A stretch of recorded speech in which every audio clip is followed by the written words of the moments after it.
Bonjour, on se retrouve pour la correction des exercices du 18 mai.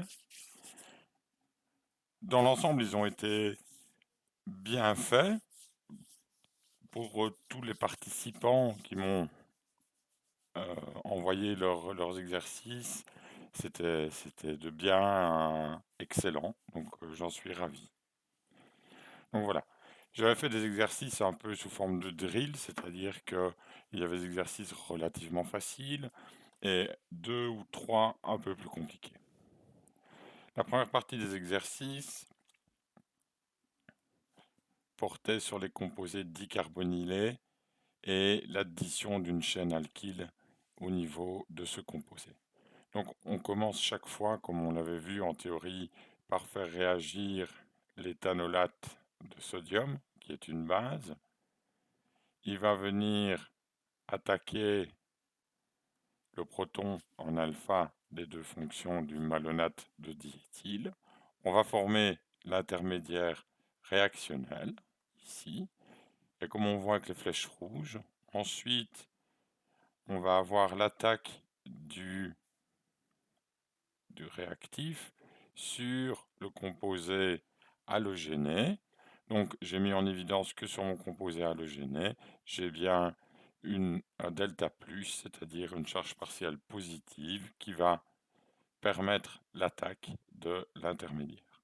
Et j'ai finalement bien additionné la chaîne alkyle sur le carbone en alpha du malonate de diéthyle.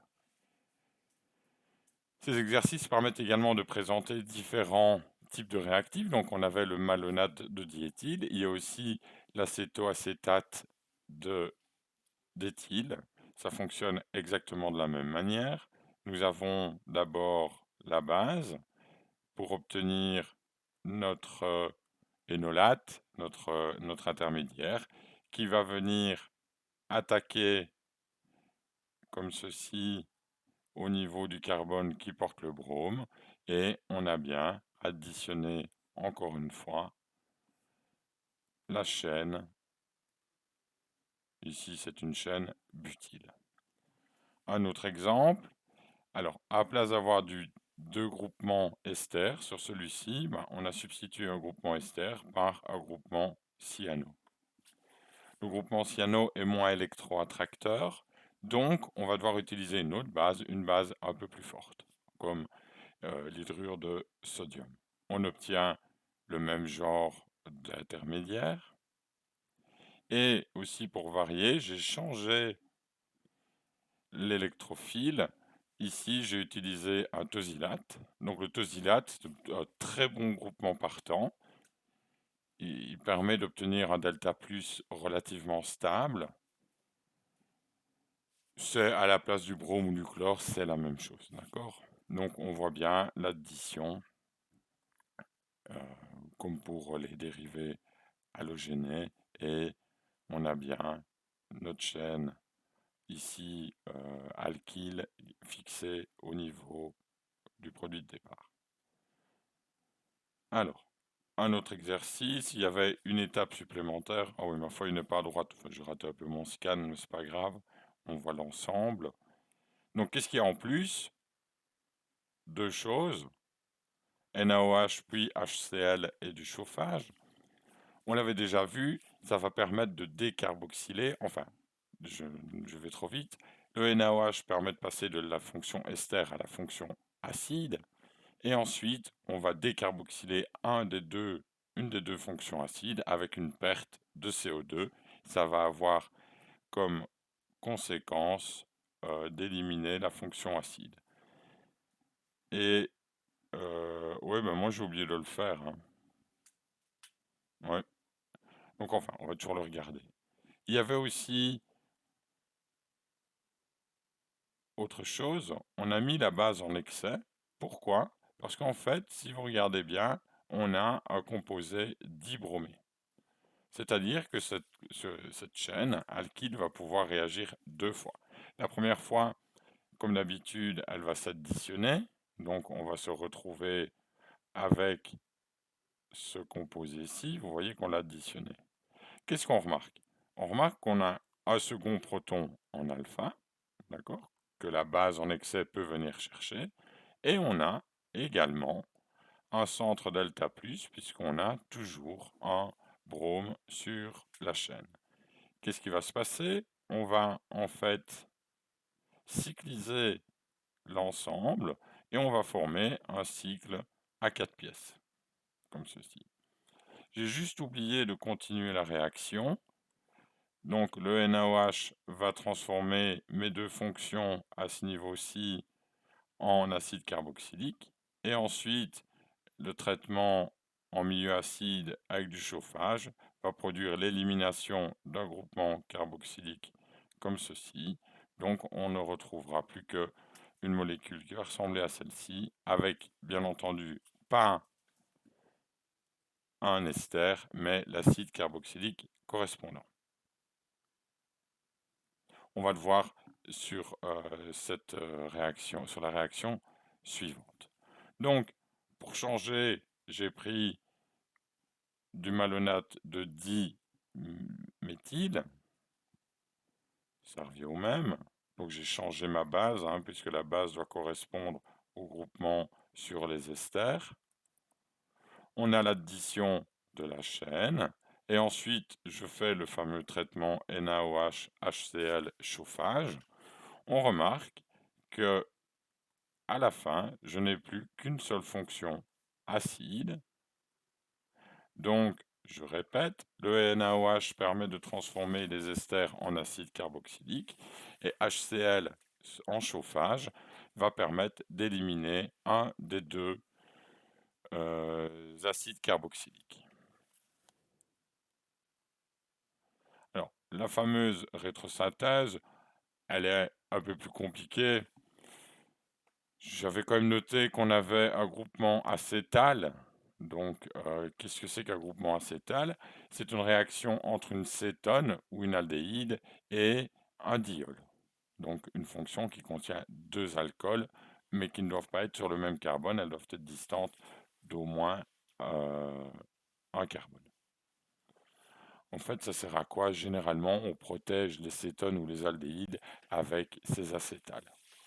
Donc, la première chose à faire en rétrosynthèse, c'est d'enlever le groupement acétal. Donc, j'ai fait une flèche en rétrosynthèse de protection acétale et je me retrouve avec deux fonctions alcool primaires. J'ai noté l'autre composé, c'est-à-dire ici on a l'acétone CH3CO CH3.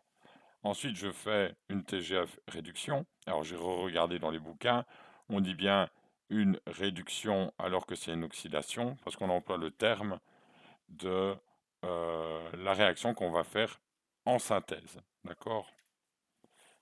Donc, j'oxyde, d'accord, ma fonction alcool primaire. Et ensuite, en fait, je fais plusieurs étapes qui vont me permettre d'obtenir mon ester et je fais bien apparaître à ce niveau-ci mon malonate de diéthylester. Ensuite, on retrouve un schéma classique. Je fais une déconnexion 1,2 carbone-carbone. J'enlève du chlorobasyle, comme ceci. Donc celui-ci. Voilà. Donc j'ai fait la rupture au niveau du carbone alpha. Je refais le même puisque j'ai un groupement identique et on se retrouve avec le malonate d'éthyle et l'autre molécule. Alors, pour la synthèse, les deux premières parties sont équivalentes, hein. J'additionne une fois mon chlorure de masyle, je l'additionne une seconde fois, et ensuite, qu'est-ce que je fais? La réaction est assez simple.